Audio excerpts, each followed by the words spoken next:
দৃষ্টান্তের কথা বলবো, সেই দৃষ্টান্ত থেকে তোমরা নিজেরাই সিদ্ধান্তে আসতে পারবে যে আমাদের জীবনে হরিনাম কতটা প্রয়োজন, কেন আমরা হরিনাম করব, কেন সাধুগুরু বৈষ্ণবরা এত নাম জপের কথা বলছে, ভগবানের উপর বিশ্বাস রাখতে বলছে।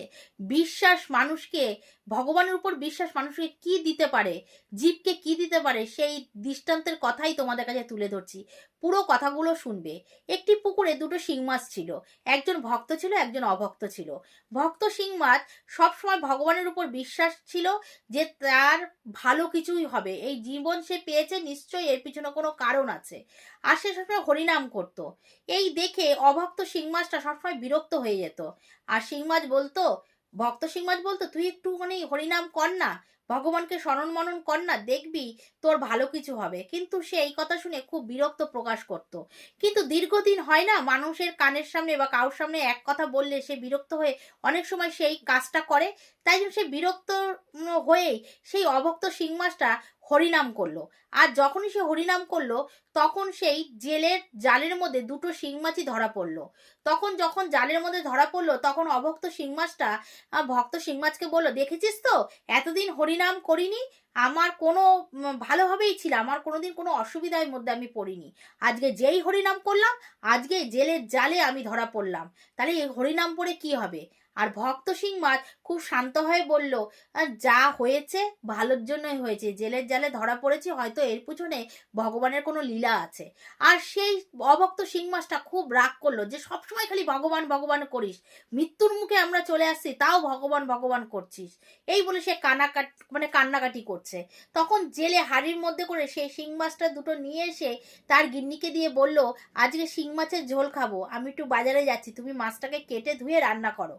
তখন সেই জেলের গৃহিণী শিং মাছটা কাটার জন্য নিয়ে গিয়ে ছাই যেই মাখাচ্ছে, এমন টাইপের জেলে দৌড়াতে দৌড়াতে আসছে, ও গিন্নি ও গিন্নি, থামো থামো, তুমি কি শিং মাছ দুটো কেটে ফেলেছো? তখন বলছে, না আমি এখনো কাটিনি, সবে ছাই মাখিয়েছি।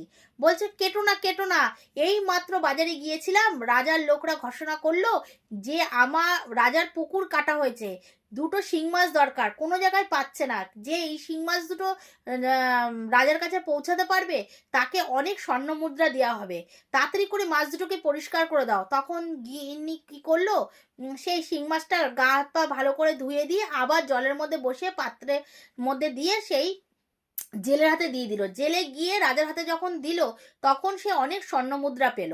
এদিকে সেই শিং মাছ দুটোকে সুন্দর করে সিঁদুর তেল মাখিয়ে, নতুন বস্ত্র পরিয়ে, অলংকার দিয়ে, তার গলায় অলংকার দিয়ে, রাজার পুকুরের মাছ বলে কথা, রাজকীয় ব্যাপারে তাদের অভ্যর্থনা করা হলো, তার তার সেবা করা হলো, করে সেই মাছ দুটোকে সেই জলের পুকুরের মধ্যে ফেলে দেওয়া হলো। আর রাজা ঘোষণা করলো, আজ থেকে এই পুকুরে এই মাছ দুটো সবাই সেবা করবে। চিহ্নস্বরূপ তার গলায় ওই যে বললাম স্বর্ণ অলংকার এগুলো দিয়ে দিল।